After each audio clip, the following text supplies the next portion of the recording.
வணக்கம் மக்களே, எப்படி இருக்கீங்க? எல்லாரும் நலமா?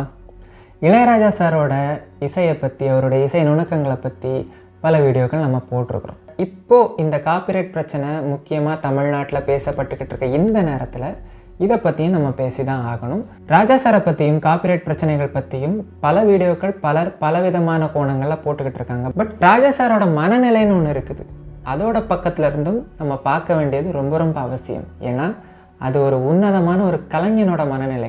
அவர் மேலே எந்த விதமான விமர்சனம் இருந்தாலும் ஒரு கலைஞன், ஒரு படைப்பாளியோட மனநிலை அதுலேருந்து நம்ம பார்க்கணும். அவர் மீது எழுப்பப்படுகிற விமர்சனங்கள், குறிப்பாக சோஷியல் மீடியாவில் கண்ணா பின்னான்னு என்ன ஏதுன்னு கூட தெரியாமல் பல விதமாக கேவலமாக கேடுகட்டத்தனமாக மீம்ஸாக இருக்கட்டும் எல்லாமே போட்டுக்கிட்டு இருக்காங்க. ராஜா சாரோட பேரம்பேத்தி வயசில் இருக்கவங்க கூட மரியாதை, ஒரு படைப்பாளிக்கு உண்டான மரியாதை கூட இல்லாமல் இஷ்டமேனிக்கு சகட்டு மேனிக்கு அவங்க பாட்டுக்கு பேசிகிட்டு இருக்கிறாங்க. கமெண்ட், ட்ரோல், அது இதுன்னு வந்துக்கிட்டு இருக்கு. இவங்களோட மனநலம்லாம் என்னென்னு பார்த்தீங்கன்னா, யார் வந்தாலும் எப்பேற்பட்ட ஆள் வந்தாலும் மரியாதைலாம் கொடுக்க தேவையில்லை, நாங்கள் ட்ரோல் பண்ணி தான் தீருவோம். ட்ரோல் பண்ணுறதுல அவங்களுக்கு ஒரு ஆனந்தம். அடுத்தவங்கள ட்ரோல் பண்ணி தன்னை பெரிய ஆளாக காட்டிக்கிற ஒரு மனநிலையில் தான் இன்றைக்கி நிறைய பேர் இருக்கிறாங்க.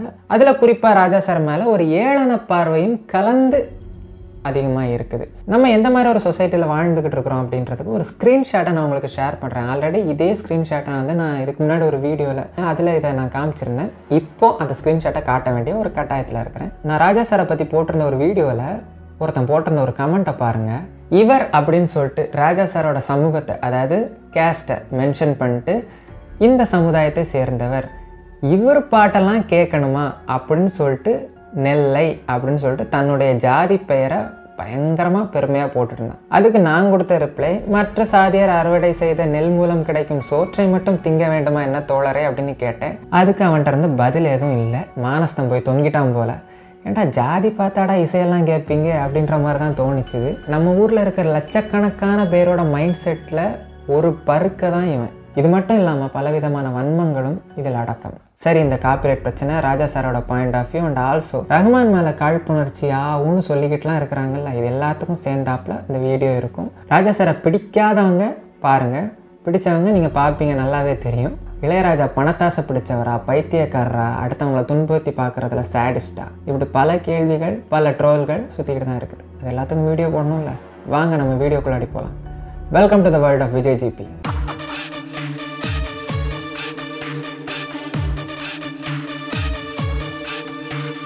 கொஞ்சம் முன்னாடி சொன்னல, இளையராஜா பணத்தாசை பிடிச்சவரா, பைத்தியக்காரரா, சேடிஸ்டா, அந்த மாதிரி பல ட்ரோல்கள், பல விதமான இது வந்து சோஷியல் மீடியாவில் சுற்றிக்கிட்டு இருக்குது. காரணம், முன்னாடி பார்த்தீங்கன்னா இந்த மீடியா அப்படின்ற ஒரு விஷயம் வந்து ஒரு குறிப்பிட்ட சில பேர்கிட்ட தான் இருக்கும். அது அதிகார வர்க்கத்துக்கிட்ட இருந்தாலுமே தகுதியானவர்கள் அங்கே இருந்தாங்க. மக்கள் எதை பார்க்கணும், மக்கள்கிட்ட எது போய் சேரணும், எது நல்ல விதமாக போய் சேரணும் அப்படின்றதுல அவங்க கரெக்டாக இருந்தாங்க. பட் எப்போ இந்த மீடியா, சோஷியல் மீடியான்றது ஒன்று ஆகுதோ, அவங்கவுங்க ஜட்ஜஸாக மாற ஆரம்பிச்சிட்டாங்க. அவங்கவுங்க ரிவ்யூ எழுதுறாங்க. அது ஓகே, எல்லாருக்கும் இங்கே கருத்து சொல்கிறதுக்கு உரிமை இருக்குது. ஒருத்தங்களை பற்றின விமர்சனத்தை, கருத்தை நம்ம முன்வைக்கலாம். ஆனால் இன்னொருத்தங்களை ஒரு கேலி சித்திரமாக மாற்றி அவங்கள மன உளைச்சலுக்கு உள்ளாக்கி டு த எக்ஸ்ட்ரீம், அவங்க என்ன வேணாலும் முடிவெடுக்கிற அளவுக்கு இந்த தள்ளுற அந்த மனநலம் இருக்குல்ல, இதுதான் ரொம்ப மோசமானது. அந்த மாதிரி நிறைய மனநலம் பாதித்த சேடிஸ்ட் தான் இங்கே அதிகமாக இருக்காங்க. இந்த காப்பிரைட் பிரச்சனை பல வருஷமாக போயிட்டு இருக்குது. அது எல்லாருமே பார்த்துருப்பீங்க. ராஜா சார் வந்து கிட்டத்தட்ட 10 வருஷமாக ட்ரெண்டிங்லேயே தான் இருக்கிறாரு. ஏதாவது ஒரு பிரச்சனை ராஜா சாரை பற்றி இவங்க சொல்லிடுவாங்க. ராஜா சார் அது பண்ணார், ராஜா சார் இங்கே இப்படி பேசினார், அங்கே அப்படி பேசினார், இது பற்றி சொன்னார், காப்பிரைட் பற்றி இது பண்ணார், அது இதுன்ட்டு ஏதாவது ஒரு நியூஸு ராஜா சாரை பற்றி வராமல் இருந்துடவே செய்யாது, வந்துடும். இந்த டெலிவிஷனில், நியூஸில் இங்கெல்லாம் ராஜா சாரை பற்றி ஒரு விதமான ஒரு ப்ரொஜெக்ஷன் வந்து மக்கள்கிட்ட காமிக்கப்படுது. ஆக்சுவலாக என்ன காமிக்கணும்னு ஒருத்தங்க டிசைட் பண்ணுறாங்கல்ல, அங்கே தான் ஒரு நபரை பற்றின ஒரு கோணம், பார்க்கும் கோணமே மாறுது. டிவி சேனல் நினச்சா யாரை எப்படி வேணாலும் தூக்கி விடலாம், தாழ்த்தி விடலாம், தரமட்டமாக அழிச்சும் வைக்கலாம். அது மீடியாவோட பவர். நல்ல விதமாக யூஸ் பண்ணலாம். ஆனால் இவங்க எந்த மாதிரி அதை யூஸ் பண்ணுறாங்க அப்படின்றது தான் இருக்குது. சரி, இந்த காப்பிரைட் பற்றி ஆல்ரெடி நிறைய பேர் சொல்லியிருப்பாங்க. இருந்தாலும் நம்மளோட பங்குக்கு நம்மளோட கடமை நம்ம சொல்லிக்கலாம். இந்திய காப்புரிமை சட்டம் 1957 படி என்ன இதுன்னு பார்த்தீங்கன்னா, ஒரு பாடல் வருதுன்னா அதனுடைய உரிமை இந்த பாடலை இசையமைச்ச இசையமைப்பாளருக்கும் உண்டு, அந்த பாடலை தயாரித்த அந்த ப்ரொடியூசருக்கும் சேரும். இந்த சட்டத்தை மறுசீரமைப்பு பண்ணாங்க எப்போன்னு பார்த்தீங்கன்னா 2012. அப்போ ஒரு சிக்கல் வந்துச்சு. என்னன்னு பார்த்தீங்கன்னா, இது மட்டும் இல்லாம இந்த பாடல் எழுதிய அந்த பாடலாசிரியருக்கும் அந்த பாடகருக்குமே இந்த உரிமை இருக்கு அப்படின்ற மாதிரி அந்த சட்டம் வந்துச்சு. இந்த சட்டம் பார்த்தீங்கன்னா வெளிநாட்டில் வேற மாதிரி காப்புரிமை, அங்கே மியூசிக் ஆர்டிஸ்ட்லாம் அங்கே வேற மாதிரி, பட் இந்தியாவில் அது வேற மாதிரி. நம்ம சட்டத்தில் இன்னொரு இது இருக்குது, இதுக்காக ஒரு சொசைட்டி அமைச்சிக்கலாம், ஒரு குழு அமைச்சிக்கலாம், இதெல்லாம் நிர்வகிக்கிறதுக்கு அப்படின்னு. அதன்படி அமைக்கப்பட்ட ஒரு குழு தான் பார்த்தீங்கன்னா IPRS. இதையும் நீங்க கேள்விப்பட்டிருப்பீங்க, இந்தியன் பெர்ஃபார்மிங் ரைட்ஸ் சொசைட்டி. இந்த அமைப்பு தான் இந்த காப்பிரைட் பத்தின இந்த காசு கரெக்டா போய் சேர்ற அந்த விஷயங்கள்லாம் பார்க்குற அமைப்பு. இதுல மெம்பரா இருந்தவர் தான் இளையராஜா. இருந்தவர், இப்போ இல்லை. அதுல இருந்து எப்போவோ அவர் வெளியே வந்துட்டார். காரணம், உள்ள பார்ஷியாலிட்டி சரிவர அந்த காசு சரியா வரதில்லை, அந்த உரிமை சரியா போய் சேர்றதில்லை அப்படின்றது உரிமை. அதை தான் நம்ம சொல்லணும். ஏன்னு பார்த்தீங்கன்னா, அவர் சொன்ன விஷயங்கள் வடநாட்டில் மற்ற ஊர்லேருந்து வரவங்க ஒரு படத்துக்கு 2 படத்துக்கு வாங்கிட்ட தென்னிந்தியாவில் அவங்க 20 படத்துக்கு பண்ணாதான் அந்த அளவுக்கு காசே அவங்களால பார்க்க முடியாது. ஸோ இவ்வளோ பார்ஷியாலிட்டி இருக்கிறப்ப நம்ம எதுக்கிட்ட அங்கே இருக்கணும்னு ராஜா சார் வெளியே வந்துட்டார். வெளியே வந்ததுக்கப்புறம் அவர் தனக்கான இதை தானே பார்த்துக்கிறேன் அப்படின்னு சொல்லிக்கிட்டு அவர் எக்கோ, ஆகி இந்த மாதிரி நிறுவனங்கள் கூட கைகோர்த்து அவர் அதை பண்ணிக்கிட்டு இருக்காரு. பட் அங்கேயும் அவர் ஏமாற்றப்பட்டார். அதுலேருந்து அவர் வெளியே வந்துட்டார். பட் ஃபஸ்ட்டு அந்த சட்டத்தின்படி அந்த உரிமையாளர் ப்ரொடியூசருக்கும் அந்த உரிமை இருக்குன்னு சொன்னல, அதன்படி என்ன ஆகுதுன்னு பார்த்தீங்கன்னா, இந்த பாடல்கள் பல இடங்களில் பயன்படுத்தப்படுது. ஆனால் சரியான உரிமை இளையராஜாவுக்கு சேரலை, சரியான அந்த ராயல்ட்டி இளையராஜாவுக்கு சேரலை. இதனால அவர் கேஸ் அப்ளை பண்ணுறாரு 2010 வாக்கில். அப்போ இந்த கோர்ட் ஒரு தீர்ப்பு சொல்லுது. என்னன்னு பார்த்தீங்கன்னா, ப்ரொடியூசருக்கு உரிமை இருக்குது, ஆனால் இசையமைப்பாளரான இளையராஜாவுக்கு சிறப்பு உரிமை இருக்குது அப்படிங்கிறாங்க. அது என்னடா சிறப்பு உரிமைன்னா, ஏன்னா இவர் தானே படைப்பாளி, இவர் தானே கர்த்தா, அந்த படைப்பை உருவாக்குனது இவர் தான், இவருக்கு தான் சிறப்பு உரிமை இருக்குது, 2 பேரும் பயன்படுத்திக்கலாம் அப்படின்ற மாதிரி. ஆனால் ராஜா சார் மேல்முறையீடு பண்ணுறாரு, நான் தான் படைப்பாளி, எனக்கு தான் இதில் உரிமை இருக்குன்னு. ஏன்னா இது என்ன மேட்ரு அப்படின்ற அந்த ராயல்ட்டி மேட்ரை நான் சொல்லணும்னா, வெளிநாடுகளில் இப்போ ஃபேமஸ் ஆர்டிஸ்ட்னு யாரை சொல்லலாம், ட்ரேக், டுவா லிப்பா, இவங்கெல்லாம் பார்த்தீங்கன்னா அவங்களே கம்போஸ் பண்ணுவாங்க, அவங்களே லிரிக்ஸ் எழுதுவாங்க, அவங்களே பாடுவாங்க, அவங்களே பெர்ஃபார்மும் பண்ணுவாங்க. சரியா, மொத்த ரைட்ஸும் அவங்கக்கிட்ட தான் இருக்கும்.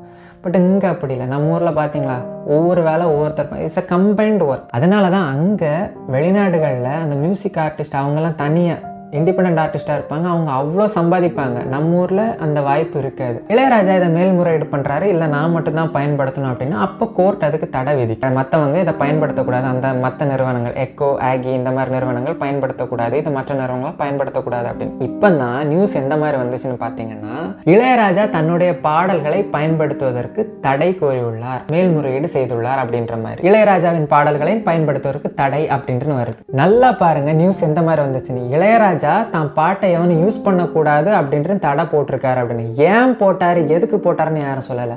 நியூஸ் ஹெட்லைன்ஸ் இப்படி தான் வருது. இந்த டிக்டாக்லாம் இப்போ வந்துகிட்டு இருந்தது, இந்த டிக்டாக் பிரபலங்கள், டிக்டாக் நடிகர்கள் அவங்கெல்லாம் ரொம்ப கொதிச்சு எழுந்துட்டாங்க. என்னடா இந்த ஆளு காசுக்கு அலைஞ்சிக்கிட்டு இருக்கிறான் அப்படி இப்படின்ட்டு. சீரியஸாக இதை விட மோசமாகவே சொன்னாங்க. பயங்கரமான மீன்கள், பாத்ரூமில் பாடினப்பெல்லாம் காசு கேட்பாரா, ஏய் காசு கொடு காசு கொடு காசு கொடு, இளையராஜா ஒரு கை மட்டும் வர மாதிரி யாரோ இளையராஜா பாட்டு பாடிருப்பேன், காசு காசு காசு அப்படின்னு ரொம்ப கீழ்த்தரமாக ரொம்ப ரொம்ப கேவலமாலாம் மீன் போட்டுக்கிட்டு இருந்தாங்க. இதை எதிர்த்து அந்த நிறுவனங்களும் மேல்முறையீடு பண்ணால அந்த கேஸ் அப்படியே போயிட்டு இருக்குது. இப்போது நியாயப்படி எந்த மாதிரி நியூஸ் போட்டிருக்கணும், இளையராஜாவின் படைப்பை அவருடைய அனுமதியின்றி பயன்படுத்தியதற்காக இளையராஜா போடப்பட்ட வழக்கு அப்படின்னு போட்டிருக்கணும். ஆனால் அதை போடலை. இளையராஜா மேல்முறையீடு கோரினார், என் பாட்டை பயன்படுத்தக்கூடாது அப்படின்னு சொல்லிட்டாங்கன்னு சொல்லிட்டு நியூஸ் வந்துருச்சு. இதை பார்க்கும்போது நமக்கும் அப்படி தான் தோணும், என்ன இவர் பாட்டை பயன்படுத்தக்கூடாதுன்னு சொல்கிறாங்க, அவர் பணத்தாசை பிடிச்சவர் அப்படின்ற மாதிரிலாம் இது பண்ண ஆரம்பிச்சிட்டாங்க. இந்த பாத்ரூம் மேட்டர்லாம் சொன்னாங்க, பாத்ரூமில் பாடினா கூட காசு கேட்பார் அப்படின்னு. இளையராஜாவுடைய பாடல்களை கச்சேரிகளில் பாடிட்டு, மேடை கச்சேரிகளில் பாடிட்டு, தினமும் ஒரு இடத்துல பாடிக்கிட்டு, சிலர் பார்த்திங்கன்னா கண் தெரியாதவர்கள்லாம் கூட அவருடைய பாடல்களை தெருவோரமாக நின்றுக்கிட்டு அந்த ஒரு ஊர்தியில் பாடிக்கிட்டு மைக் வச்சு பாடிட்டு அதில் காசு கலெக்ட் பண்ணிட்டு அவங்க வாழ்ந்துக்கிட்டு இருக்கிறாங்க. அவங்கக்கிட்டலாம் இளையராஜா கேட்கல, அவர் கேட்கவும் மாட்டார். இது வணிக ரீதியாக கமர்ஷியல் யூஸாக போகிறப்ப அதை வச்சு அவங்க கோடிகளில் சம்பாதிக்கிறப்ப அதுக்கு உண்டான அந்த உரிமை தொகை அது தனக்கு சரியாக சேரணும். இதெல்லாம் அவர் கேட்கணுமா அப்படின்னு நீங்கள் கேட்டிங்கன்னா அவர் கேட்டு தான் ஆகணும். ஏன்னா அது அவருடைய உரிமை, ஒரு படைப்பாளியின் உரிமை, அதைத்தான் அவர் கேட்குறாரு. 2 நாளைக்கு முன்னாடி பாடலாசிரியர் பிரியன் ஒரு இன்டர்வியூ கொடுத்துருந்தாரு. அந்த இன்டர்வியூவில் வந்து அவர் ஒரு எளிமையான ஒரு விளக்கத்தை கொடுத்துருந்தாரு. அது எனக்கு ரொம்ப பிடிச்சிருந்தது. அதாவது எதுக்குன்னு பார்த்தீங்கன்னா, இந்த மஞ்சுமல் பாய்ஸ் இப்போ பிரச்சனையாச்சுல்ல, மஞ்சுமல் பாய்ஸில் அவங்க வந்து நாங்கள் வந்து ரைட்ஸ் வாங்கி தான் யூஸ் பண்ணோம் அப்படின்னு சொல்லலாம். ஆனால் ராஜா சார் என்ன சொல்கிறாங்கன்னா, இல்லை என்னோட அனுமதி இல்லாமல் பயன்படுத்திட்டாங்க அப்படின்னு. ஆக்சுவலாக அதுக்கு ஒரு அழகான விளக்கத்தை அவர் கொடுத்துருந்தாரு. என்னென்னு பார்த்தீங்கன்னா, ஒரு நிலம் இருக்குது, ஒரு நிலத்தில் ஒரு உரிமையாளர் இருக்கார், அவருடைய நிலம் தான் அது. அவர் அந்த நிலத்தை பார்த்துக்க சொல்லி இன்னொருத்தங்க கிட்ட சொல்லிட்டு அவர் போயிட்டாரு. அந்த இன்னொருத்தங்க என்ன பண்ணுறாங்கன்னா, அந்த நிலத்தை இன்னொருத்தங்களுக்கு விற்றுட்டாங்க இவரோட அனுமதியே இல்லாமல். வாங்கினவன் அந்த இடத்துல வீடு கட்ட ஆரம்பிச்சிட்டான். இப்போது இவங்க வந்து நிலத்தோட உரிமையாளர் வந்து பார்க்குறப்போ யார்கிட்ட கேட்பாங்க? வீடு கட்டிக்கிட்டு இருக்கவன்ட்ட தான் கேட்பாங்க, நீ யாரை கேட்டு வீடு கட்டின அப்படின்ட்டு. அப்போ வீடு கட்டிக்கிட்டு இருக்கவன் சொல்லுவான், இது என்னுடைய நிலம், நான் முறைப்படி வாங்கிட்டேன் அப்படின்னு சொல்லிட்டு பத்திரத்தை காட்டுவான். இல்லை இது என்னுடைய நிலம்னு சொல்லிட்டு இவரும் பத்திரத்தை காட்டுவார். ஸோ அங்கே தான் முட்டிக்கும். இதுதான் நடந்துச்சு. நியாயப்படி அவங்க கேட்டிருக்க வேண்டியது இளையராஜா சார்கிட்ட. ஆனால் இளையராஜா சார்கிட்ட அப்ரோச் பண்ணாமல் ரைட்ஸை வச்சுருக்கோன்னு சொல்லிக்கிட்டு இருக்க இன்னொரு நிறுவனத்திட்ட போயிட்டு அவங்கக்கிட்ட வாங்கிட்டோன்னு சொல்லிட்டு அவங்க அப்படிதான் அந்த இது வந்தது. இதில் பயங்கரமான ட்ரோல்கள், ரொம்ப ரொம்ப கேவலமாக கீழ்த்தரமாக சம்பந்தம் இல்லாமல் ட்ரோல். ராஜா சாரோட கேரக்டரை வச்சு அவரை ட்ரோல் பண்ணுறது. ஆக்சுவலாக இவர் வந்து கோர்றது தன்னுடைய உரிமைக்காக. இவர் உரிமைக்காக கோர்ற ஒரு விஷயத்த ராஜா சார் எப்போவோ ஸ்டேஜில் பேசினது, கோவமா பேசினது, இது எல்லாத்தையும் வச்சுட்டு இதுக்கும் லிங்க் பண்ணிக்கிட்டு இருக்காங்க. இதுக்கு நான் ஒரு உதாரணம் சொல்லணும்னா, ஒரு ஊரில் ஒரு சமயக்காரர் இருக்காருன்னு வச்சுங்களேன். அந்த சமையல்காரர் பயங்கரமாக சமைப்பார். அந்த ஊரில் எல்லாருமே அவருடைய பிரியாணிக்கு அடிக்ட். அவர் பயங்கரமாக பிரியாணி பண்ணுவார். தன்னுடைய பிரியாணி தான் பெஸ்ட்டு அப்படின்னு எல்லா இடத்துலையும் சொல்லுவார். ஆமாம், நான் தான்ப்பா பிரியாணியில் இங்கே பெஸ்ட்டு அப்படின்னு. அதை எல்லாரும் ஒத்துப்பாங்க.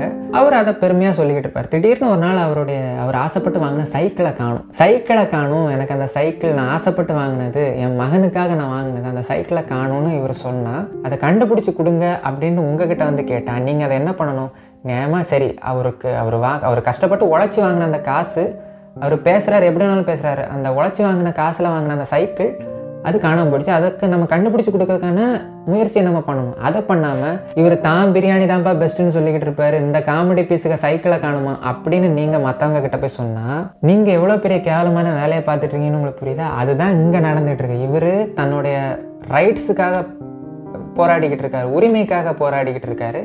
இங்கே கூட்டிட்டு வந்து அவருடைய கேரக்டர் கூட லிங்க் பண்ணிட்டு இருக்காங்க, அவருடைய குணாதிசயத்தை கொண்டு வந்து ட்ரோல் பண்ணிட்டு இருக்காங்க. இவங்களுக்குலாம் அந்த அடிப்படை அறிவு, இந்த பேசிக் சென்ஸ் எல்லாம் இவங்கள்ட்ட இருக்குமான்னு தெரியலங்க. காப்பிரைட் பற்றி வரப்போ இன்னொரு விஷயம் சொல்லுவாங்க, ராஜா சார் வந்து காப்பி கேட் அப்படின்ட்டு, அதாவது நிறைய பாடல்கள் அவர் காப்பி அடிச்சு போட்டிருக்காரு அப்படின்ட்டு. இந்த மேட்ரு ரொம்ப முக்கியமான மேட்ரு. ஏன்னு பார்த்தீங்கன்னா, கிட்டத்தட்ட ஒரு 30-40 சேனல் எடுத்துக்கோங்களேன் யூடியூப்ல. அதுலலாம் பார்த்தீங்கன்னா ராஜா சார் இந்த பாட்டை இந்த சிம்போனிலேருந்து இந்த ஆங்கில படத்துலேருந்து உருவி இருக்காரு, காப்பி அடிச்சிருக்காரு அப்படின்ற மாதிரிலாம் வீடியோ போட்டிருப்பாங்க. இளையராஜா ஐயா அவர்கள் இதுவரைக்கும் 1400 சில்லற படங்கள் பண்ணியிருக்கிறாரு. எப்படி பார்த்தாலும் ஒரு 1420 படம் பண்ணியிருப்பாருங்க. 1000 தானடா சொல்லியிருந்தாங்க தாரதா பட்டேல். இந்த 1400 எப்படின்னு வந்துச்சுன்னு பார்த்தீங்கன்னா, அது ஒரு சில வருஷங்களுக்கு முன்னாடி தான் அந்த மொத்த டேட்டாவும் எடுத்தாங்க. என்னன்னு பார்த்தீங்கன்னா, 1000ன்றது அஃபிஷியலாக ரிலீஸ் ஆன படங்கள். பட் அவர் கமிட் ஆகி மியூசிக்லாம் பண்ணி ட்ராப் அவுட் ஆன படங்கள் நிறையா இருக்கும்ல, அது எல்லாத்தையுமே லிஸ்ட் எடுத்து பார்த்தல கிட்டத்தட்ட 1400 சொச்ச படங்கள். இந்த கவுண்ட்டை வச்சுக்கோங்க.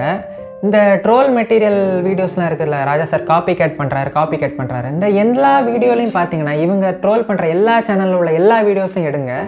எல்லா வீடியோஸ்லேயுமே ஒருத்தர் பேசியிருக்க வீடியோ தான் அடுத்தர் பேசியிருப்பாங்க, இவங்க பேசின வீடியோ தான் கொஞ்சம் வேற மாதிரி இன்னொருத்தங்க பேசியிருப்பாங்க. கிட்டத்தட்ட மிஞ்சி போனால் ஒரு 10 பாட்டு எடுத்திருப்பாங்க. ஒரு 10 பாட்டை வச்சு எடுத்துக்கிட்டு அது ராஜா சார் இன்ஸ்பயர் பண்ணி போட்டிருப்பாரு, அல்லது அந்த டேரக்டர் கேட்டிருப்பாங்க எனக்கு இதே மாதிரி பாட்டு தான் வேணும் அப்படின்னு, அவங்களுடைய விருப்பத்திற்கானங்க போட்டிருப்பாங்க. அந்த 10 பாட்டை மட்டும் எடுத்து வச்சுக்கிட்டு ராஜா சார் காப்பி அடிச்சாரு, ராஜா சாரோட மியூசிக்கே காப்பின்றாங்க. அதாவது மக்களே, ராஜா சார் 1400 படம் பண்ணியிருக்காருன்னு வச்சுங்களேன். அந்த 1400 படங்களில் நம்ம தமிழ் சினிமாவில், பொதுவாக இந்திய சினிமாவில் வந்து ஒரு படத்துக்கு 6 பாட்டு வைப்பாங்க முன்னாடி. அதுக்கப்புறமா அது குறைஞ்சது 4 இருக்கும், 7 இருக்கும், அது ஒவ்வொன்று மாறும். ஆவரேஜாக சராசரியாக ஒரு 5 பாட்டுன்னு போட்டுக்குமே. ஒரு படத்துக்கு 5 பாட்டுனா 1400 படத்துக்கு கிட்டத்தட்ட 7000 பாட்டு வருது. 7000 சொச்ச பாட்டு. 7000 சொச்ச பாட்டையும் ராஜா காப்பி அடிச்சு தான் போட்டாரா? நீங்க ஒவ்வொரு பாட்டையும் காட்டுங்களேன், இவர் இதுல இருந்தா எடுத்தாரு, இதுல இருந்தா எடுத்தாரு அப்படின்ட்டு. 7000 எங்க இருக்குது? 7000 கவுண்ட்டை ஒரு 10 பாட்டை மட்டும் வச்சுக்கிட்டு ஜட்ஜ் பண்ணிடுறது, இவர் 7000 பாட்டையும் காப்பி அடிச்சு போட்டாரு. இதுல இந்த 1400 படத்துல பேக்ரவுண்ட் மியூசிக்னு எடுத்துப்போம். ஒரு படத்துக்கு குறையாம 20 பேக்ரவுண்ட் ஸ்கோராது பண்ணாம இருக்க மாட்டாங்க. ஒவ்வொரு இடத்துக்கும் ஒவ்வொரு பிஜிஎம். நம்ம ஒரு 20 எடுத்துப்போமே. அப்படி 20ன்னு எடுத்தா கணக்கு போட்டு பார்த்தா 1400 படத்துக்கு கிட்டத்தட்ட 28000 பேக்ரவுண்ட் ஸ்கோர் வரும். அது போக அவர் பண்ண சிம்போனி அது இதுன்னு கணக்கு பண்ணா போகும். இப்பேற்பட்ட மெஜஸ்டிக்கான ஒரு மியூசிஷியனை ட்ரோல் பண்ண சும்மா ஏதோ நான் இது எனக்கு இப்படி கேட்டுச்சு அதனால இது காப்பி அப்படின்ட்டு இந்த மாதிரி பண்ணுறவங்கள உள்ளே போய் பார்த்து அவன் யார் என்னன்னு பார்த்தா மியூசிக்கோட அடிப்படை அறிவு கூட தெரியாமல் ஒரு கூட்டம் அங்கே சுற்றிக்கிட்டு இருக்கும். ட்ரோல் பண்ணி வீடியோ போட்டு ஃபேமஸ் ஆகிற ஒரு கூட்டம். இந்த கூட்டத்துக்கு இளையராஜா நிற்பதுவே நடப்பதுவே பறப்பதுவேன்னு பாட்டு போட்டாலாம் பிடிக்காது. அவங்களுக்கு எந்த மாதிரி பாட்டு பிடிக்கும் தெரியுமா? தம்மே கீசா போதும் அந்த மாதிரி ஒரு பாட்டை போட்டால் செம்மத்தலை நாத்தலை சூப்பர் பாட்டு தலை அப்படின்னு சொல்லிட்டு அதை தூக்கி வச்சு கொண்டாடுவாங்க. அதை பாடினவனுங்கள செலிப்ரிட்டி ஆக்கிடுவாங்க. நல்ல முடியெல்லாம் பறக்க விட்டுட்டு நான் சின்ன வயசுலேருந்தே கூலி போப்பேன், நல்ல தண்ணியை போடுவேன், இந்த மாதிரிலாம் எவனாச்சும் இன்டர்வியூ கொடுத்தா அவனை தூக்கி வச்சு கொண்டாடுறது. இங்கே ஒருத்தன் உரிமைக்கு சண்டை போட்டுக்கிட்டு இருந்தா அந்த ஆளை ட்ரோல் பண்ணி கீழே தள்ளுறது. சரி, இந்த காப்பிரைட் அவ்வளோ இம்பார்ட்டண்டா அப்படின்னு கேட்டிங்கன்னா இம்பார்ட்டன்ட் தான். ஒரு கலைஞனுக்கு அடையாளம், அவனுடைய மதிப்பு எல்லாமே அந்த படைப்பு தான். ஏன்னா அவன் தன்னுடைய உயிரை உருக்கி தான் அந்த படைப்பை கொடுப்பான். நம்ம ஊரில் யார் வேணாலும் பிஸ்னஸ் பண்ணிடலாம், யார் வேணாலும் ஒரு கம்ப்யூட்டர் வச்சுட்டு கற்றுக்கிட்டு வேலை பார்த்துக்கலாம். ஆனால் மியூசிக் எல்லாராலையும் போட முடியாது. இப்போ இருக்க காலத்தில் மியூசிக் சாஃப்ட்வேர் வச்சு ஈஸியாக இன்பில்ட் பண்ணலான்னு வச்சா கூட அந்த உயிரை தொடுற ஒரு உணர்வு இருக்குல்ல, அது எல்லாராலையும் கொடுக்க முடியாது. அது நார்மல் ஹியூமனையும் தாண்டி மற்றவங்க கும்பிடுற அந்த கடவுள்ன்ற அந்த விஷயமோ அல்லது இந்த யூனிவர்ஸோட ஏதோ ஒரு எனர்ஜியோ இருந்தால் மட்டும்தான் ஒரு தரமான கலை கிடைக்கும். அப்படி தரமாக வர கலைஞர்களை கொண்டாடணும். அது பண்ணுறது கிடையாது. இந்த காப்பிரைட் இருக்குல்லங்க, இது வெளிநாட்டில் ரொம்ப ரொம்ப முக்கியமான ஒரு விஷயம். அதில் அவங்க கரெக்டாக இருப்பாங்க. ஏன்னா அவங்களோட சோர்ஸ் ஆஃப் இன்கம் அதில் வரும். அவங்களுக்கு அங்கே கரெக்டாக வந்துட்டு இருக்கும். ஒரு எடுத்துக்காட்ட சொல்லவா? மறைந்த பாப் இசை உலகின் முடிசூடா மன்னன் மைக்கேல் ஜாக்சன், அவர் வாழும்போது அவருடைய அந்த பாடல்கள் ரைட்ஸ் மூலமாக வந்த தொகையில் அவர் கோடீஸ்வரர் ஆயிட்டார், மல்டி மில்லியனர் பில்லியனர் ஆயிட்டார் சாரி. ஆனால் அவர் இறந்ததுக்கு அப்புறமா 2009 அவர் இறந்தார்ல, அதுக்கப்புறமாட்டு அவருடைய பாடல்கள் இருக்குல்ல, அவருடைய பாடல்களுக்கு அவருக்கு உண்டான காப்புரிமை இருக்குல்ல, அந்த காப்புரிமை மூலமாகவே ஒவ்வொரு இடத்துலையும் வந்து ராயல்ட்டி அமௌண்ட் மூலமாகவே அவருக்கு வந்து அமௌண்ட் எவ்வளோ தருமா, கிட்டத்தட்ட 2 பில்லியன். அவருடைய மொத்த ஆல்பமும் அவர் இறந்ததுக்கு அப்புறமாட்டு 30 மில்லியன் காப்பீஸ் கிட்ட சேல் ஆகி அவருக்கு அவ்வளோ காசு சம்பாதிச்சு கொடுத்துச்சு இறந்ததுக்கு அப்புறமாட்டு. இன்னைக்கு வரைக்குமே கிட்டத்தட்ட அப்ராக்சிமேட்டா 3 பில்லியன் கிட்ட அவருக்கு வந்து இந்த ராயல்ட்டி மூலமாகவே காசு போயிருச்சு. அவருடைய ஃபேமிலிக்கு அது போகும். அதனால தான் அது அவ்வளோ முக்கியமானது. மைக்கேல் ஜாக்சன் அவர்கள் மொத்தமாக எத்தனை ஆல்பம் போட்டிருப்பாருன்னு நினைக்கிறீங்க? அவருடைய சோலோ ஆல்பத்தை சொல்கிறேன். அவர் சோலோவாக போட்ட ஆல்பத்தோட எண்ணிக்கை வெறும் 12. அதில் 10 அவர் உயிரோடு இருந்தப்போ போட்டது, 2 ஆல்பம் அவர் இறந்ததுக்கு அப்புறமாட்டு வெளியே வந்துச்சு. அவர் உயிரோடு இருக்கும்போது ஆஃப் த வால்லேருந்து இன்வின்சிபிள் வரைக்கும் அந்த 10 ஆல்பத்தில் இருந்த மொத்த பாடல்களோட எண்ணிக்கைன்னு பார்த்தீங்கன்னா மொத்தமே ஒரு 116 பாட்டு. அவர் இறந்ததுக்கு அப்புறமாட்டு ஒரு 18 பாட்டு, கிட்டத்தட்ட அவர்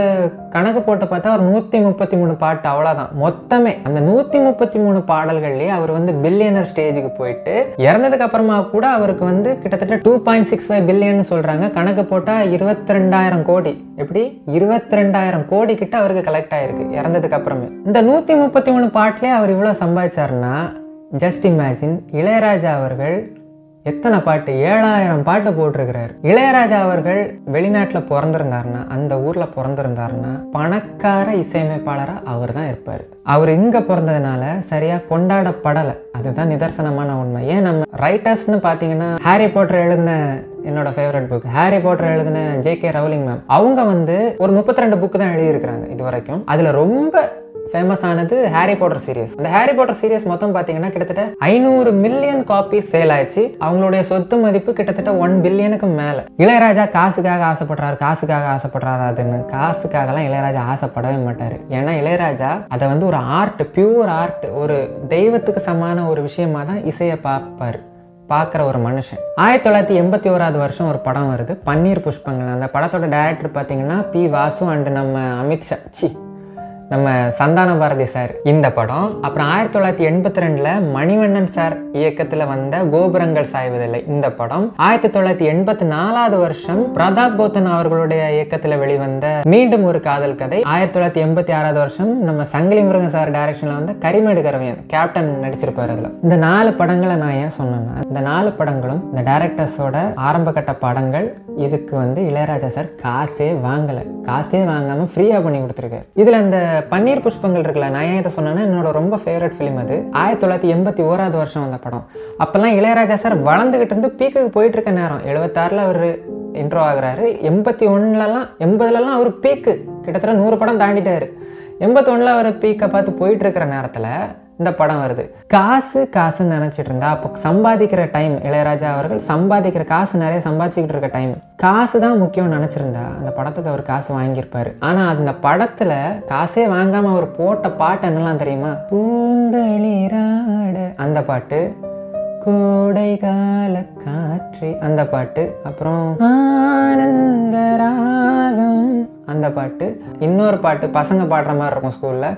அந்த பாட்டை நான் அதிகமாக கேட்டதில் எனக்கு அந்த பாட்டு மனப்படமும் தெரியாது, அதனால் மன்னிச்சுக்கோங்க. இந்த மிச்சம் 3 பாட்டெலாம் கேட்டிருக்கீங்களா? இன்னைக்கு கூட ஃப்ரெஷ்ஷாக இருக்கும். அவர் காசு தான் முக்கியம்னு நினைச்சிருந்தா அந்த பாட்டை இந்த அளவுக்கு கம்போசிங் பண்ணியிருக்கவே மாட்டார் அவர். இன்னொரு முக்கியமான விஷயம் மக்களே, இது சொல்லியிருப்பாங்க, இருந்தாலும் நானும் சொல்ல வேண்டியது என்னுடைய கடமை. இதை நான் பெருமையாகவும் நினைக்கிறேன். இளையராஜா அவர்கள் போராடிட்டு இருக்கிறது இந்த உரிமைக்காக மட்டுமே. இந்த உரிமைக்காக அவர் அந்த ராயல்ட்டியில் வர காசு அந்த இது வந்து எதுவுமே ராஜா சார்கிட்ட ஒரு பைசா கூட போகாது. எல்லாமே நலிவடைந்த இசைக்கலைஞர்கள் அவங்களுக்கு தான் போய் சேரும். அதாவது அவர் என்னைக்கோ எழுதி கொடுத்துட்டாரு. அது என்னடா நலிவடைந்த இசைக்கலைஞர்கள்னு பார்த்தீங்கன்னா, முன்னாடி அந்த இசைக்கலைஞர்கள் எல்லாமே நம்ம தமிழ் சினிமாவில் லைவ் இன்ஸ்ட்ருமெண்ட்டாக தான் வாசிப்பாங்க. என்ன இன்ஸ்ட்ருமெண்ட்டாக இருந்தாலும் லைவ் தான், ஆன் ஸ்பாட்டில் ரெக்கார்ட் ஆகும். எல்லாமே ஒரே டேக்கில் ஒரு சிங்கிள் டேக்கு ஃபுல்லாக ரெக்கார்ட் பண்ணுவாங்க. இளைநிலா பொழிகிறதை பாட்டுருக்குல, அதெல்லாம் 24 டேக் ஆகிருக்கு. 24வது டேக்கில் தான் அது ஓகே ஆகிருக்கு. இதை எஸ்பிபி இளையராஜா 1000 அந்த மேடையில் சொல்லியிருப்பார். பட் நாள்படம் என்ன ஆகுது, இந்த டிஜிட்டல் யுகம் வர வர வர லைவ் இன்ஸ்ட்ருமெண்ட்டோட அந்த யூசேஜ் குறைஞ்சி இந்த வாத்திய கலைஞர்கள் எல்லாரையுமே அவங்களுக்கான அந்த இது கிடைக்காம போயிடுது. ஸோ கஷ்டப்பட்டு கற்றுக்கிட்டவங்க எல்லாருமே சும்மா வீட்டில் இருக்கிறாங்க, வேலை இல்லாமல். அவங்களுக்கு அதை தவிர வேறு ஒன்றும் தெரியாது. வேறு ஏதாவது வேலைக்கு போய்கிட்டு அந்த மாதிரி தன் குடும்பத்தை கஷ்டப்பட்டு ஓட்டிக்கிட்டு இருக்காங்க. அந்த மாதிரி கலைஞர்களோட, நலிவடைந்த கலைஞர்களோட குடும்பத்துக்கு தான் அந்த உரிமை தொகை போய் சேரணும்னு இளையராஜா எப்போவோ எழுதி கொடுத்துட்டாரு. ஆனால் அது சரியாக போய் சேர்றதில்லை. அது மட்டும் இல்லாமல் இந்த பாட்டு அவருக்கான உரிமை, அது அவருக்கு சரியான அங்கீகாரம் கிடைக்கிறது இல்லை அப்படின்ற அந்த இதுக்காகத்தான் அவர் போராடிக்கிட்டு இருக்காரு. அது என்னோட உரிமைடா, அது ஏன் பாட்டுடா, நீ ஏன்ட்ட தான் இது பண்ணணும். இதே மாதிரி நம்ம வெளிநாட்டில் போய் பண்ணிக்கிட்டு இருக்க முடியாது. அங்கே ஆர்ட்டை மதிப்பாங்க, இங்கே ஆர்ட்டை மதிக்க மாட்டாங்க, ஆர்டிஸ்டையும் மதிக்கிறது கிடையாது. சரி வேற, அதுதான் உண்மை. கூலி படத்தோட அந்த இதில் அவருடைய பாடல்களை கேட்காம பயன்படுத்திட்டாங்க அப்படின்னு சொல்லிட்டு சன் பிக்சர்ஸ் மேலே அவர் கேஸ் போட்டார்.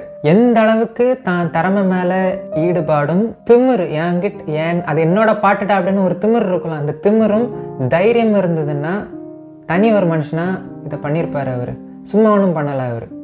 அவருக்கான உரிமை அது. அவர் தனி ஒரு மனுஷனாக தான் போராடிக்கிட்டு இருக்காரு. யாரும் அவருக்கு சப்போர்ட்டும் பெருசாக வரல. இந்த மஞ்சுமல் பாய்ஸ் டைரக்டர் சொன்னார், நாங்கள் இளையராஜா சாரை பார்க்க ட்ரை பண்ணோம், ஆனால் அவர் பார்க்க முடியலை அப்படின்ட்டு. காமெடி என்னன்னா, ஃபஸ்ட்டே ஒரு எக்ஸாம்பிள் சொன்னல, அதே மாதிரி தான் இவங்க வீடு கட்டுறதுக்கு முன்னாடி போய் பார்த்துருக்கணும். இவங்க வீடு கட்டி பால் காய்ச்சி எல்லா ஃபங்க்ஷனும் முடிச்சதுக்கப்புறமாட்டு நாங்கள் வீடு கட்டியிருக்கோம்னு சொல்கிறதுக்கு போய் பார்க்க போயிருக்காங்க. அப்போ ஒரு பிஸினால தான் பார்க்கல. லேட்டராக தான் இவருக்கு தெரிய வந்திருக்கு, நம்மகிட்ட இவங்க ப்ராப்பராக ரைட்ஸ் வாங்கலை அப்படின்னு. ஏன்னா எல்லாம் சொல்லுவாங்க இவர் இது கூட தெரியாமல் இருப்பாருன்னு. அவர் வேறு இந்த உலகத்தை பற்றின வேறு எதையும் அவர் கன்சிடர் பண்ணவே மாட்டார். அவர் ரீசெண்டாக ஒரு வீடியோ ஒன்று போட்டிருந்தாரு. இந்த இவ்வளோ பிரளயம் போயிட்டு இருக்குது, அவர் 31 நாளில் ஒரு சிம்ஃபனி எழுதி முடிச்சிட்டாரு. சிம்ஃபனி அடுத்த கூடிய சீக்கிரத்தில் ரிலீஸ் ஆக போகுது. இப்போ ரஹ்மான் சாரோட விஷயத்துக்கு வரும். இளையராஜா வந்து ரஹ்மான் மேலே காழ்ப்புணர்ச்சியில் இருக்கிறாரு, ரஹ்மானை வந்து ஹேட் பண்ணுறாரு. ஆஸ்கர் பாராட்டு மேடையில் கூட அவர் வந்து வன்மத்தோட தான் பேசினார் இப்படின்ற மாதிரிலாம் போட்டுட்டு இருந்தாங்க. நம்ம ஊரில் சோஷியல் மீடியாவில் ஒரு மேட்டர் நடக்கும். என்னன்னா, ஒரு நபர் வேற ஒரு விஷயமா இதை ஸ்டேஜில் பேசியிருப்பாங்க. தனக்கு எது தேவையோ, எது கான்ட்ரவர்சி ஆகுமோ அதை மட்டும் கட் பண்ணி அதை வேற மாதிரி போர்ட்ரே பண்ணி பப்ளிஷ் பண்ணி விட்ருவாங்க. அந்த மாதிரி ஒரு மேட்டர் தான். நீங்கள் அந்த ஆஸ்கர் பாராட்டு விழா மேடையில் ராஜா சார் பேசினதை ஃபுல்லாக கேட்டிங்கன்னா அவர் நல்ல விதமாக தான் பேசியிருப்பார். பட் 1-2 இதில் அவர் தன்னோட இசையை பற்றி அவர் பெருமையாக எப்போவுமே பேசுவார். நான் நல்ல இசையை கொடுக்குறவன் அப்படின்றதுல அவருக்கு ஒரு கர்வமும் உண்டு.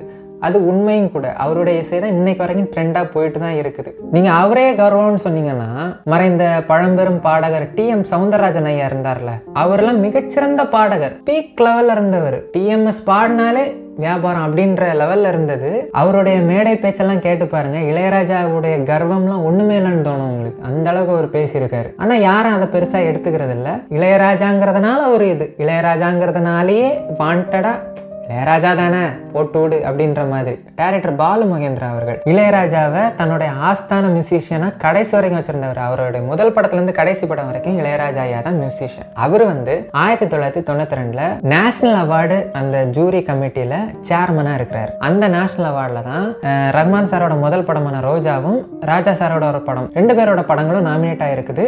ஓட்டிங் பார்த்தீங்கன்னா 2 பேருக்கும் ஈக்குவலாக இருக்குது. இப்போது சேர்மனான பாலுமகேந்திரா சார்கிட்ட தான் அந்த டிசைடிங் ஓட்டு வருது. இவர்கிட்ட 2 ஓட்டு இருக்குது. அதை இவர் யாருக்கு போடணுன்றதை இவர் தான் முடிவு பண்ணணும். அந்த விஷயத்தை பற்றி பாலுமகேந்திரா சார் அந்த இன்டர்வியூவில் என்ன சொல்லியிருப்பாருன்னா, இந்த பையன் இவ்வளோ பெரிய யானையை எதிர்த்து போட்டி போடுறான். அதாவது இளையராஜான்றவர் ஒரு பெரிய மெஜஸ்டிக் மேன் மியூசிக்கில், ஒரு சின்ன பையன், ஒரு 22 வயசு பையன் போட்டிடுறான். நாளைக்கு அவன் எவ்வளோ அவார்டு வேணாலும் வாங்கிக்கிட்டோம். இப்போ இவனை நம்ம தட்டி கொடுக்குறது தான் பின்னாடி அவனுக்கு பெரிய இதாக இருக்கும் அப்படின்னு சொல்லிட்டு அந்த 2 ஓட்டையும் ரஹ்மான் சாருக்கே போட்டுட்டு இதை ராஜா சார்கிட்டையும் இன்ஃபார்ம் பண்ணுறாரு. இந்த மாதிரி ஒருத்தன் வரான், ஒரு தமிழ் பையன் வரான், அவனுக்கு நான் அந்த ஓட்டை போட்டிருக்கேன், அவன் நாளைக்கு ஆஸ்கர் கூட வாங்கலாம், ஆனால் இப்போ தூக்கி விடுறதான் முக்கியம் அப்படின்னு சொல்லிட்டு ஒரு தமிழ் பையனை தூக்கி விடணும் அப்படின்னு சொல்லிட்டு அந்த ஓட்டை அவனுக்கு போட்டேன் அப்படின்னு ராஜா சார்கிட்ட இன்ஃபார்ம் பண்ணியிருக்காரு. ராஜா சார் அதுக்கு எந்த ஆட்சேபனையும் தெரிவிக்கல, அவருக்கு எந்த காழ்ப்புணர்ச்சியும் இல்லை. அப்படி ராஜா சாருக்கு காழ்ப்புணர்ச்சி, இவங்க சொல்கிற மாதிரி ரஹ்மான் மேலே காழ்ப்புணர்ச்சி அப்படின்னு இருந்திருந்ததுன்னா, அல்லது பாலுமகேந்திரா சார் மேலே ஒரு காழ்ப்புணர்ச்சி இருந்ததுன்னா, எனக்கு போட வேண்டிய ஓட்டை இன்னொரு பையனுக்கு நீ போட்டுட்டே அப்படின்னு சொல்லிட்டு அதுக்கப்புறம் அவங்க கூட ஒர்க் பண்ணுவாங்கன்னு நினைக்கிறீங்க? இப்போ என் ஃப்ரெண்டு ஒருத்தன் எனக்கு தர வேண்டிய ஒரு விஷயத்த இன்னொருத்தங்கிட்ட கொடுத்துட்டான், இதை என்கிட்டே வந்து சொல்கிறான், மச்சான் அந்த மாதிரி கொடுத்துட்டேன்டா அப்படின்னு. என்ன இருந்தாலும் என் மனசுக்குள்ள ஒன்று தோணும் இல்லையா, ஆனாலும் இவன் கொடுத்துட்டானே அப்படின்னு சொல்லிட்டு அதுக்கப்புறம் அவனுக்கு உண்டான பழக்கம் எனக்கு கரெக்டாக இருக்காது, இல்லாமல் போக வாய்ப்பு இருக்குது. ஆனால் இதுக்கு அப்புறமாட்டும் கூட ராஜா சார் பாலுமகேந்திரா சார் கூட 10 படம் ஒர்க் பண்ணியிருக்கிறாரு. அதுக்கு அடுத்த படமே வண்ண வண்ண பூக்கள், பிரசாந்த் சாரோட அந்த இள நெஞ்சேவா அந்த பாட்டு, கண்ணம்மா அந்த பாட்டு, இதெல்லாம் அந்த படத்தில் அவருடைய படங்களில் வந்த பாடல்கள் தான். அப்படி ராஜா சாருக்கு காழ்ப்புணர்ச்சி இருந்தால் அந்த மாதிரிலாம் தரமாக அவர் கொடுத்துருக்கவே மாட்டார். இந்த மீடியா தான், இங்கே இருக்க சில பேரோட தன்னோட வன்மத்தை இன்னொருத்தங்க மேலே காமிச்சு இன்னொருத்தங்கள் மூலமாக அதை எழுதிப்பாங்க, அவ்வளோதான். இதில் ராஜா பெருசா ரஹ்மான் பெருசா அப்படின்னு கேட்பாங்க. ஆக்சுவலாக கம்பேர் பண்ணவே கூடாது. இவங்க வேறு ஸ்டைல், அவங்க வேறு ஸ்டைல். ரஹ்மான் சார் வந்து ஒரு பேஸ்மெண்ட்டை போட்டுட்டு அதுக்கு மேலே கன்ஸ்ட்ரக்ஷன் ஸ்டெப் பை ஸ்டெப்பாக கட்டி எழுப்புவார். இப்போது ஒரு பாட்டு பேசிக் டியூன் கம்போஸ் பண்ணிட்டாருன்னா ஒரு சிங்கரை கூப்பிட்டு இதில் வந்து இந்த டியூனு நீங்கள் எந்த மாதிரி இம்ப்ரோவைசேஷன் பண்ணணுமோ பண்ணிக்கோங்க அப்படிம்பார். அவங்க தன்னோட இம்ப்ரோவைசேஷனை உள்ளே கொண்டு வந்து தன்னுடைய ஸ்டைலை உள்ளே கொண்டு வந்து அதை ரஹ்மான் சார் எடுத்துகிட்டு அதை அப்புறம் இருந்து டியூன் பண்ணுவார். டெக்னாலஜி வைஸ் அதை வந்து சவுண்டிங் அந்த இதெல்லாம் போட்டு எடுத்து அவர் வந்து அதுக்கு மேலே போட்டு இது நல்லா இருக்கா அது நல்லா இருக்கான்னு போட்டு அப்படி ஒர்க் பண்ணுவார். அண்ட் இப்போ வரைக்கும் அது ரஹ்மான் சாருக்கு அப்புறம் அந்த மியூசிக் டைரக்டர்ஸ் நிறைய பேர் இப்போ வரைக்கும் அப்படி தான் ஒர்க் பண்ணிக்கிட்டு இருக்காங்க. பட் ராஜா சார் அப்படி இல்லை. ஒரு பாட்டு எப்படி அவுட் வரணும் அப்படின்றத அவர் ஃபஸ்ட்டே மைண்டில் ஃபிக்ஸ் பண்ணிடுவார். மொத்தமும் வயலின் அது இதுன்னு எல்லா இன்ஸ்ட்ருமெண்ட்ஸோட அந்த நோட்ஸுமே நோட்டேஷனாக அவரே எழுதி எல்லாருக்கும் தனித்தனியாக போயிடும்.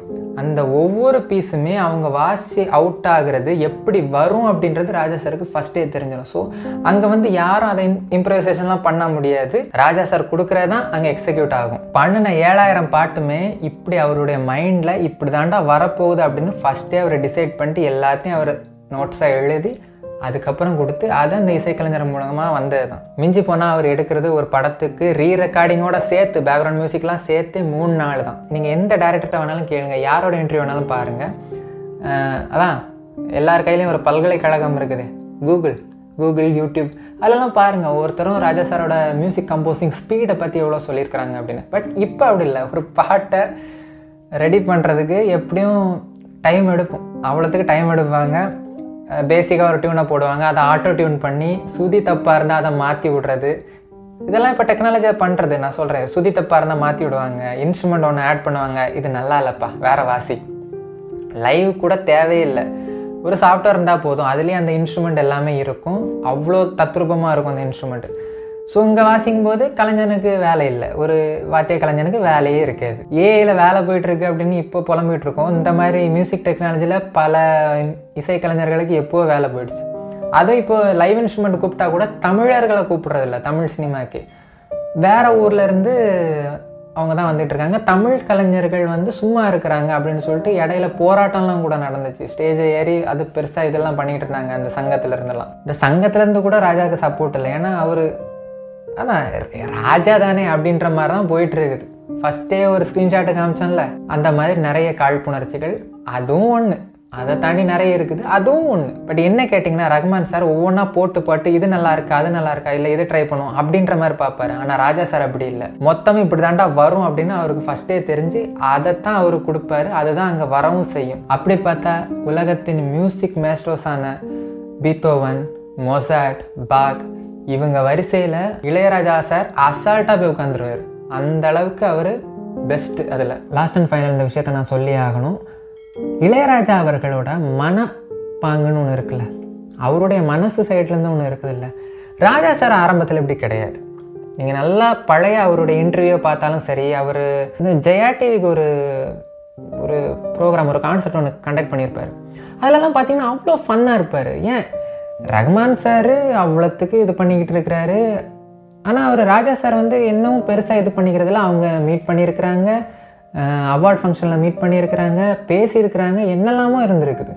ஆனால் ராஜா சார் இந்த மாதிரி அவர் பிஹேவ் பண்ணதே கிடையாது. எப்போ இதெல்லாம் ஆகுதுன்னா இந்த காப்பிரைட்டுன்ற ஒரு பிரச்சனை வந்துச்சு பார்த்தீங்களா, அதுக்கப்புறமா தான் ராஜா சாரோட பிஹேவியரில் பயங்கர சேஞ்ச் ஆச்சு. நீங்கள் நல்லா நோட் பண்ணிங்கன்னா தெரியும். அவர் இசையை தெய்வமாக பார்க்குற ஆள். அப்போ தான் பத்திரிகையாளர்னு சொல்லிட்டு ஒரு நபர், நானும் மைக்கு பிடிச்சிருக்கேன், நானும் பத்திரிகையாளர்னு சொல்லிட்டு நேராக ராஜா சார்கிட்ட போயிட்டு ஒரு கேள்வி, பீப் சாங்கை பற்றி என்ன நினைக்கிறீங்கன்னு. மியூசிக்கை தெய்வமாக பார்க்குற ஒரு ஆள்கிட்ட போயிட்டு பீப் சாங்கை பற்றி என்ன நினைக்கிறேன்னு கேட்டால் கோவம் வருமா வராதா? அந்த இதில் தான் அவர் கத்துனது. சில பேர் அதுக்கு முட்டு கொடுப்பாங்க, ஏன் அதெல்லாம் கேட்டால் அவர் சொல்ல மாட்டாரான்னு. முதல்ல யார்கிட்ட என்ன கேட்கணுன்ற ஒரு அடிப்படை பேசிக் சென்ஸ் வேணும். அது நிறையவேட்ட இல்லை, அதுதான் பிரச்சனை. அண்ட் ஆல்சோ ராஜா சார் வந்து இந்த காப்பிரைட் பிரச்சனையில் பயங்கர டென்ஷனில் இருந்துகிட்டு இருப்பார். அந்த நேரத்தில் பற்றி அதை கேட்டால் என்ன ஆகும். அண்ட் ஆல்சோ ஒரு இன்டர்வியூவில் 96 படம் அந்த பிரச்சனை வந்த டைமில் எனக்கு இப்போ ஞாபகம் இருக்குது, அந்த இன்டர்வியூ கேட்டிருப்பாங்க, இந்த மாதிரி உங்கள் பாட்டை பயன்படுத்தியிருக்காங்களே, இதை பற்றி நீங்கள் என்ன நினைக்கிறீங்கன்னு. சத்தியமாக ராஜா சார் அதை மனசில் என்ன நினச்சிட்டு சொல்லியிருப்பாருன்னா, இந்த பிரச்சனை, இந்த காப்பிரைட் பிரச்சனையை மனசில் வச்சுக்கிட்டு, ஏன்னா இவங்க ஒரு கார்பரேட்டே எதிர்த்து அவர் தனி ஒரு மனுஷனாக போராடிக்கிட்டு இருக்காரு. அவங்க இவருக்கான உரிமையை கொடுக்காம அவங்க இது பண்ணிக்கிட்டு இருக்கும்போது எவ்வளோ கோவம் வரும். ஒரு படைப்பாளிக்கு அதான் அங்கே பயங்கரமாக கோவம் வரும். ஒரு படைப்பாளியை நீங்கள் லேஸில் நினச்சிடாதீங்க. யாராக இருக்கட்டும், எல்லா படைப்பாளிக்கும் பொருந்தும். இளையராஜா சாராக இருக்கட்டும், வைரமுத்து சாராக இருக்கட்டும், இல்லை யாராக வேணாலும் இருக்கட்டும், அவங்க சண்டை போடுறாங்க இது. ஆனால் படைப்பாளின்னு பார்த்தா அவங்க 2 பேருமே இந்த தமிழ் சமூகத்திற்கு, நம்மளுடைய உலகத்திற்கு எவ்வளவோ அற்புதமான படைப்புகளை, மேன்மையான படைப்புகளை கொடுத்துருக்காங்க. அதை நம்ம மறக்க முடியாது. அதை நம்ம கொண்டாடாமல் இருக்கிறதும் மிகப்பெரிய தவறு. இந்த கலையை மதிச்சா போதுமான, அந்த கலை அதை மதிக்கணும் நம்ம. அவர் அதை மனசில் வச்சுக்கிட்டு இவங்க மேலே உள்ள கோவத்தில் தான் அவர் அந்த மாதிரி ஒரு வார்த்தையை விட்டுருப்பார், அது ஆண்மையற்ற செயல் அப்படின்ட்டு. அவர் மனசில் அந்த பிரச்சனை போயிட்டுருக்கும், அந்த கேஸ் மேட்டர் தான் ஓடிட்டுருக்கோம், நம்மளோட பாட்டை இந்த மாதிரிலாம் யூஸ் பண்ணிட்டு அப்படின்னு. ஆனால் அது எந்த மாதிரி டர்ன் பண்ணி விட்டுட்டாங்கன்னா தெரியும்ல, அவர் பேர் என்ன, கோவிந்த் வசந்தாக்கு ஆண்மை இல்லை என்று கூறிய இளையராஜா. ஏண்டா என்னடா இது அப்படின்ற மாதிரி அது எவ்வளோ பெரிய பிரளயமாச்சு. ஃபஸ்ட்டே சொன்னல, இங்கே எதை காட்டுறோம், மக்களை எதை பார்க்க வைக்கணுன்றதுல தான் அவங்களுடைய டிஆர்பி இருக்குது. என்ன வேணாலும் பண்ணுவாங்க. அந்த மாதிரி தான் இப்போது இளையராஜா தன்னுடைய உரிமைக்காக போராடிக்கிட்டு இருக்கிறாரு. ஏன் இப்போ உள்ள மியூசிக் டைரக்டர்ஸ்க்குலாம் அந்த பிரச்சனை இல்லைன்னு பார்த்தீங்கன்னா, அவங்க எல்லாத்தையும் இப்போ டாக்குமெண்டேஷன் கரெக்டாக பண்ணிடுறாங்க. ராஜா சாரோட பீரியடில் அது கிடையாது. அவர் வந்து காசு வாங்காமல் நிறைய பேருக்கு மியூசிக் பண்ணி கொடுத்துருக்காரு. சரி, இப்போ பரவாயில்ல இருக்கட்டுன்னு. மேட்ரு என்னன்னா, இவர் வந்து காசே வாங்காமல் இசையமைச்சு கொடுத்த படங்களுக்கெல்லாம் இன்னொருத்தன் உரிமை வாங்கி அதை வச்சு அவன் சம்பாதிச்சுக்கிட்டு இருந்தா ஒரு படைப்பாளியாக நார்மலாக கோவம் வருமா வராதா? அதைத்தான் அவர் கேட்குறாரு. இது என்னோட படைப்பு, எனக்கான உரிமையை நீ இது பண்ணணும், எனக்கான உரிமை சரிவர வரதில்லை, அதை நீயே பயன்படுத்திக்கிட்டு இருந்தேன்னா அதில் என்ன நியாயம்? இத்தனைக்கு அந்த காசு அவருக்கு கேட்கல, அது அந்த நலிவடைந்த கலைஞர்களுக்கு தான். ரஹ்மான் சாரோட என்ட்ரி பார்த்தீங்கன்னா குளோபலைசேஷன் அந்த ப்ராசஸுக்கு அப்புறமா வந்தது தான் ரஹ்மான் சாரோட என்ட்ரி. பட் ராஜா சார் அதுக்கு முன்னாடிலேருந்தே இருக்கிறாரு.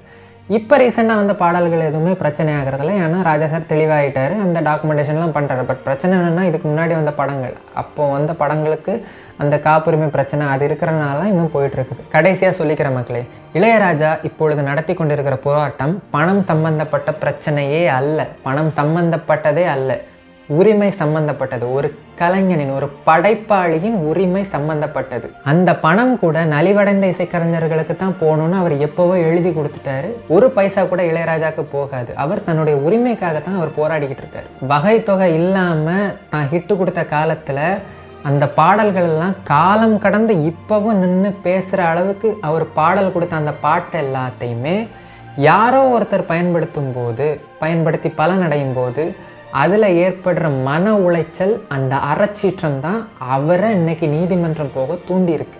இங்கே வந்து நம்ம சட்டப்படி அப்படின்ற வார்த்தையை நம்ம பயன்படுத்தக்கூடாது, நியாயப்படி அப்படின்ற வார்த்தையை தான் நம்ம பயன்படுத்தணும். நியாயப்படி இது உரிமை போய் சேர வேண்டியது இளையராஜா அவர்களுக்குத்தான். நம்ம நியாயப்படி நிற்க வேண்டியது இளையராஜா சாரோட பக்கம்தான். ஒரு சக தமிழனா என்னுடைய குரல் நியாயப்படி ராஜா சார் பக்கம்தான். ஒரு மனுஷனாக நீங்கள் இதை யோசிச்சிங்கன்னா கண்டிப்பாக உங்களுக்கே தெரியும் தப்பு யார் மேலே இருக்குது, யார் நியாயப்படி உரிமை கோர்றாங்க, யார் தப்பாக காட்டப்படுகிறார்கள் அப்படின்றது. சில விழிப்புணர்வு போடக்கூடிய யூடியூப் சேனல்களே கூட இளையராஜா அவர்களுடைய இந்த பிரச்சனையை பற்றி ட்ரோல் தான் பண்ணிக்கிட்டு இருக்கிறாங்க. தயவுசெய்து நண்பர்களே, இந்த விஷயத்தை தெளிவாக புரிஞ்சுக்கிட்டு யார் பக்கம் நியாயன்றதை பார்த்து நீங்கள் வீடியோ போட்டு இதுக்கான விஷயத்தை எல்லார்ட்டையும் சொன்னீங்கன்னா கரெக்டாக இருக்கும். படைப்பாளிகள் அனைவருக்கும் நான் சொல்கிறது கண்டிப்பாக புரியும். ராஜா சார் இன்னைக்கு போராடுறது இப்போ புரியாது, பிற்காலத்தில் தான் தெரிய வரும். அடடா, அந்த மனுஷன் அன்னைக்கு அவ்வளோ போராடிக்கிட்டு இருந்தாரே, தனியாட்டு ஒன் மேன் ஆர்மியாக, அவ்வளோ பெரிய கார்பரேட்டை எதிர்த்து ஒன் மேன் ஆர்மியாக போராடிக்கிட்டு இருந்தாரே, அப்போ இது பண்ணாமல் விட்டமேனு. விஜயகாந்த் சாரே அப்படி தானே பண்ணாங்க, ஃபுல்லாக ட்ரோல் பண்ணிட்டு செத்ததுக்கப்புறமாட்டு ஏழைகள் வாழ அப்படின்னு போட வேண்டியது. உயிரோடு இருக்கும்போது யாரும் அவரை பெருசாக இது பண்ணலையே. அது மாதிரி தான் எப்பொருள் யார் யார் வாய் கேட்பினும் அப்பொருள் மெய்ப்பொருள் காண்பது அறிவு. உங்களுடைய கருத்தை மறக்காமல் கீழே கமெண்டில் சொல்லுங்கள். சப்ஸ்கிரைப் பண்ணுறதும் பண்ணாததும் உங்கள் விருப்பம். வீடியோ பிடிச்சிருந்தால் லைக் பண்ணிட்டு இதை யாருக்கு ஷேர் பண்ணணும்னு நினைக்கிறீங்களோ ஷேர் பண்ணி விடுங்க. கடைசியாக ஒன்று சொல்கிறேன் மக்களே, இத்தனை வருஷம் ஆனாலும் அவருடைய பாடல்கள் இன்னும் நிற்கிது.